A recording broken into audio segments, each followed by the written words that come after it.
encore une fois, considérons le triangle TQS représenté ci-dessous. Bon. Encore une fois, je veux trouver une mesure dans un triangle. La première question qu'on se pose, est-ce que le triangle est rectangle ou pas? Ici, visiblement, il n'est pas rectangle. S'il n'est pas rectangle, donc pas rectangle, on pense à loi des sines ou est rond. OK, j'ai même pas encore regardé ma question. J'ai mes outils en tête. Au degré près, quelle est la mesure de l'angle obtus? Faut faire attention, hein. Quand on voit le mot obtus, ça vaut à peine peut-être de le souligner, de le surligner, de l'encadrer pour y penser, hein. Pas arriver à la fin puis d'avoir oublié de gérer l'angle obtus. Donc, soit on va nous dire qu'il est obtus-angle, obtus, on cherche l'angle obtus, mais il faut pas passer à côté. Parce que là, si je cherche un angle obtus, bien des chances, parce que là, je cherche un angle. Ici, ma formule des ronds ne sera pas utile. Donc, plutôt ma loi des sines. Et si je cherche un angle obtus avec ma loi des sines, il ne faut pas oublier 180 moins ma réponse, moins mon angle trouvé pour obtenir ma réponse. Hein, ça, on l'a vu tout à l'heure. Je l'avais placé sur mon aide-mémoire juste ici. Je reviens. Je l'avais placé sur mon angle, mon aide-mémoire juste ici. Si je cherche un angle obtus, 180 moins ça pour trouver ma réponse. Donc ça, faut y penser.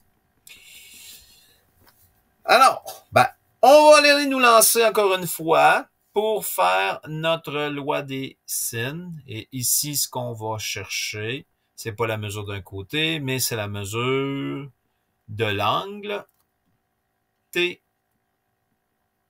TSQ ou TSQ. On les nomme en, si c'est cet angle-là, dans le fond, on part à T, S, Q, comme ça ici. Et là, je vais poser ma loi des sines pour partir mon problème. Je vous laisse quelques instants pour vous lancer, puis après ça, je vais vous accompagner. Donc, j'ai placé mes angles avec mes côtés à l'opposé ici. Donc, sin t sur petit t est égal à sin s sur petit s. S juste ici. Donc, sin de 27 sur 27 sur 11 est égal à sin S que je ne connais pas sur 23,5. Toujours par produit croisé pour travailler avec notre loi des sines. Donc, sin, je vais faire mon produit. Donc, 23,5 fois le sinus de 27 est égal à 11 fois... je vais mettre ça dans l'autre côté. Désolé, là, je fais un petit pas en arrière. Je sors mon efface. C'est pour ça qu'on travaille au crayon de plomb. On peut mettre d'effacer. C'est juste que je veux mettre ce que je recherche ici à gauche, puis ce que je veux trouver à droite. Mais bon, on y aurait arrivé pareil. 11 fois le sinus S est égal à 23,5 fois le sinus de 27. Bon. Je continue pour mon produit croisé. Je veux enlever le 11 qui multiplie mon sinus S parce que mon objectif, moi, là, c'est de trouver justement mon angle S qui est ici. Donc, je dois m'organiser pour avoir S isolé. Pour ça, je vais diviser par 11 de chaque côté. Ça va faire sinus S est égal à... Je vais calculer tout ça sur ma calculatrice. Hein? Donc, 23,5 fois mon sinus de 27. Je vais diviser par 11. Et là, important ici, là, on va garder obligatoirement 4 chiffres après la virgule. Donc, ça va faire 0,9699. 0,9699. Ou vous pouvez garder tous vos chiffres sur votre calculatrice, pour pouvoir fonctionner. Bon. Là, j'ai pas, ça c'est pas mon angle, hein. Je cherche mon angle. Je cherche ma valeur de S ici. Donc, je vais faire S est égal à, et là, quand je cherche un angle, hein, vous vous rappelez, quand je cherche un angle avec la loi des sines, c'est mon sin moins 1 que je vais utiliser. Donc, pour ça, je vais faire S égale sinus moins 1 de la valeur qui était là, 0,9699. Je dois obligatoirement garder 4 chiffres ici après la virgule.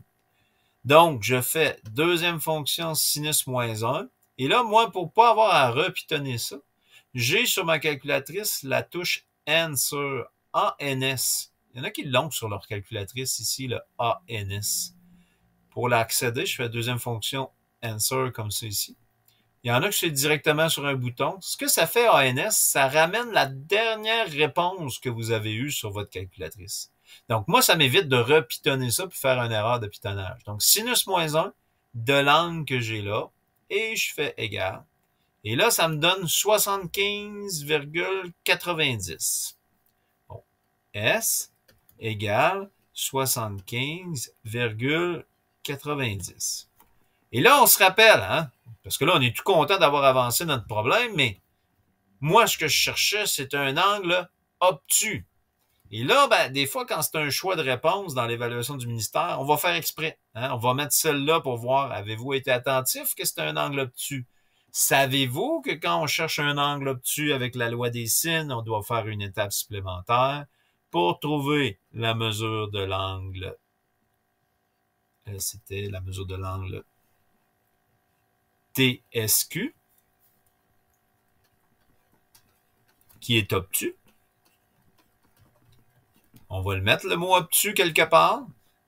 Il faut faire 180 moins 75,90 pour avoir ma valeur réelle, qui est un angle obtus, donc 180, moins mon dernière réponse. Je vais m'en servir. Ça me fait 104,1, donc 104,10 ou 1 degré. Et ça, c'est ma réponse pour mon angle obtus. Quand vous faites cette étape-là, il faut absolument, vous me dites, écrivez-moi le mot obtus quelque part, ou vous pouvez m'écrire car l'angle est obtus. Vous devez m'écrire, je dois avoir le mot obtus quelque part autour de cette étape-là lorsqu'on fait une démarche comme ça.